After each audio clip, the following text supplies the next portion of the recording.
Imagine standing before an ancient city, sprawling, grand, silent. Angkor Wat is not a single temple. It is the crown jewel of Angkor, a megacity that once housed more people than medieval London.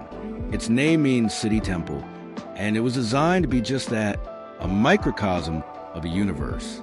A sacred replica of Mount Meru, the mythical mountain at the center of Hindu cosmology. But Angkor Wat is more than a place of worship.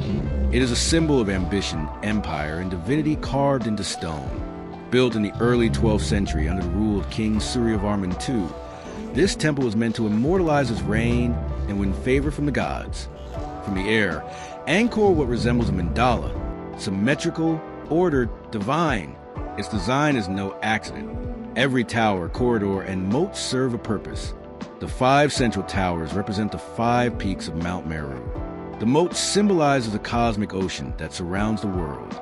The entire complex aligns precisely with the equinox, acting as a solar calendar.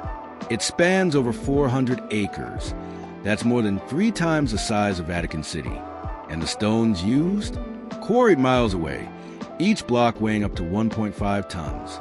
They were transported by elephants, rafts, and sheer human will. The carvings are just as breathtaking. Over 3,000 apsaras, or celestial dancers, carved into the walls, each with unique facial features, hairstyles, and jewelry. And then there's the bas-relief galleries, epic scenes of Hindu mythology and Khmer battles etched into sandstone. A cinematic narrative that stretches nearly half a mile in total. This was not just architecture. It was theology, astronomy, mathematics, and state propaganda, all rolled into one. Hidden within the misty jungles of Southeast Asia lies a colossal stone sanctuary, a temple so vast it defies imagination, a monument of divine ambition and ancient engineering. This is not just a temple. This is Angkor Wat, the largest religious monument on Earth. But how did such a massive, intricate complex come to exist over 900 years ago? Who built it and why? And why was it later abandoned, swallowed by the forest, then rediscovered centuries later? Today, we journey into the heart of the Khmer Empire, a civilization that dared to reshape the landscape in the name of their gods and kings. Originally built for the Hindu god Vishnu, Angkor Wat was a Hindu temple, but just a century later, it was converted into a Buddhist shrine. Today, monks in saffron robes walk where Brahmin priests once stood. This seamless transformation, rather than destruction, tells us something profound about Khmer society. Spirituality was fluid. The structure itself was sacred, no matter the deity inside. Yet even as faith evolved, the empire did not endure. By the 15th century, the once mighty Khmer Empire was in decline. Historians believe multiple factors led to Angkor's downfall: invasions from neighboring kingdoms, shifting trade routes, possibly even prolonged droughts that disrupted agriculture and city life. The jungle slowly reclaimed the stone, vines crept over carvings, and Angkor faded from global memory until 1860. A French explorer named Henri Mouhot discovered the ruins. His writings mesmerized Europe, comparing it to the grandeur of ancient Rome and Egypt. But to Cambodians, Angkor was never lost, only waiting to be remembered.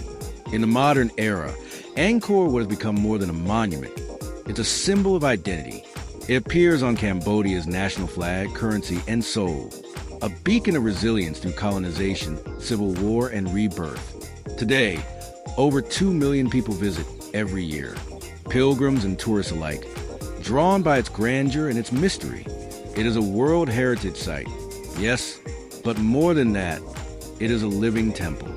As the sun rises behind Angkor's towers, casting long shadows across the lotus ponds, one can't help but feel awe. How did humans, nearly a millennium ago, build something so timeless, so divine? Angkor Wat is not just about stone and faith. It's about legacy, about the dreams of a civilization written in sandstone, daring to echo through eternity. And as we gaze upon its towers today, perhaps the greatest mystery is not how it was built, but how it still moves us centuries later. If this story moved you, consider subscribing for more journeys into forgotten wonders of our world, because history is never truly in the past. It lives in places like Angkor Wat